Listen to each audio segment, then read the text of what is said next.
Okay, Anthony has asked me to explain this very dense passage from Vygotsky's work on the genesis of the higher mental functions.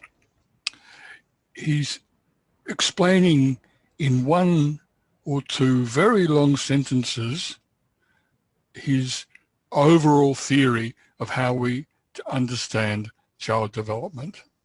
So it's overly dense. So I'll just go through it line by line. He says, the problem that confronts psychology is to detect the true uniqueness of child behavior. Now, Vygotsky's use of this term uniqueness has puzzled people in the past. He means what's distinctive about child development as opposed to development of an adult or any other kind of development. Its specific character. The uniqueness of child development in all the fullness and richness of its actual expression. So he's really saying to the reader, look at how it happens. Forget schemas, but let's look at the way it expresses itself.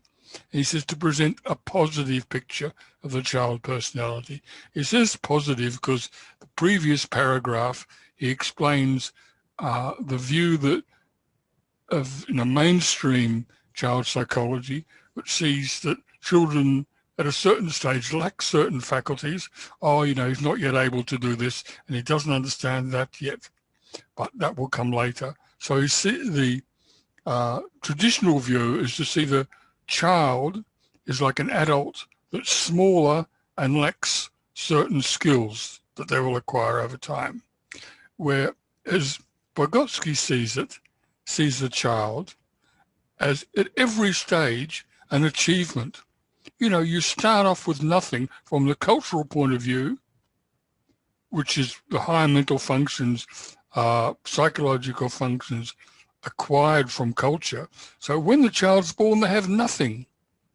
So the positive picture is how the child acquires this and that faculty, how they overcome this barrier, succeed in doing this which was previously impossible.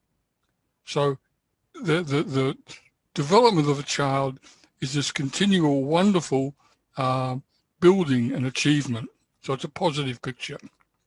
He says, but the positive picture is possible only if we radically change our representation of child development and take into account that it is a complex dialectical process. Now, I have to say certainly the word dialectical is a word I generally choose not to use because it kind of says I'm a clever person and you're not, because I see things as dialectical and you don't know what that means, right? The term dialectical, insofar as it's a sensible term, encompasses such a wide range of ideas that it's really just a general indication, right? Doesn't, to me, convey very much. If someone says, oh, this is dialectical, I'll say, what do you mean? And I say, oh, it's not linear. Oh, yeah, okay, what does it mean? What does that mean? So, oh, it just emerges gradually or something. In actual fact, when you probe people don't have any definite meaning for the term dialectical. That's okay. Vygotsky was a genius, and we'll give him that leeway to use the word dialectical. I never use the word complex in my writing either, because the world is complex. Everything is complex. What's brilliant about Vygotsky actually is how he reduces complex problems to simple ones.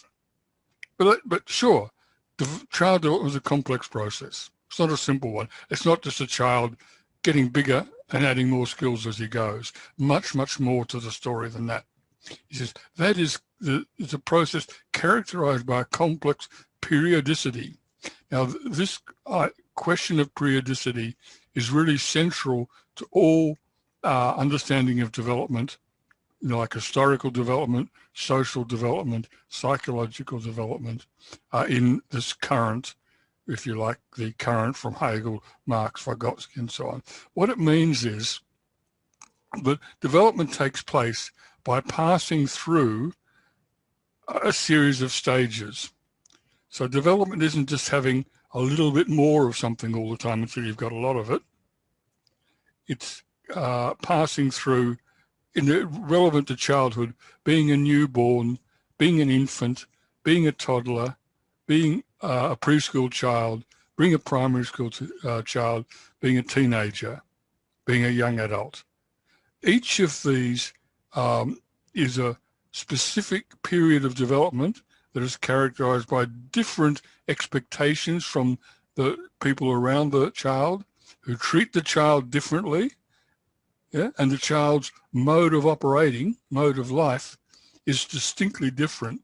And moving from one of those roles, those concepts, to another is a distinct change. It's a transition. It's not just a gradual process. So that's periodicity, like in the orthodox Marxist tradition. You talk about perhaps primitive society, feudal society, capitalism or bourgeois society, and socialism as stages of human development in this history. Okay? Disproportion, complex periodicity, disproportion in the development of separate functions. So what this means, for instance, in learning to speak, is not as if a child learns, one word when they're 1 month old, there's a couple more words when they're 2 months old, and so on until suddenly, wow, they've got a big vocabulary. No, of course not. The child doesn't learn any words at all for a certain period of time, and then they get a couple, and all of a sudden they're learning words and words and words every day, right? It happens in this sudden way. And then at another time, okay, the child's speaking, but funny thing is they can't control their own desires. Now, you've only got to offer the child a reward and they'll do what you want them to. But at a later stage, you offer them a reward, they say, no, I'm not interested in that. This is what I do. Don't try and tempt me into doing something, right? So at different stages, one or another function goes through gradual or rapid development. So the level of development of the separate functions is not the same. A child may be well developed in one respect and very backward in another relative to the adult, right? Because development doesn't happen all in a big smooth thing, but it's first one function develops, then another function develops, then a different function develops. So there's disproportion, yeah? Not all the separate psychological functions are at an equal level of development. And they're not all developing at the same rate. At certain periods, a certain function goes through a rapid development. At another time, the same function is developing only gradually. And separate functions, you see, Vygotsky always deals with development processes with a bit of a microscope. In his study of human development, for example, he looks at the development of always separate functions, like what's the path of development of memory? What's the path of development of self-control?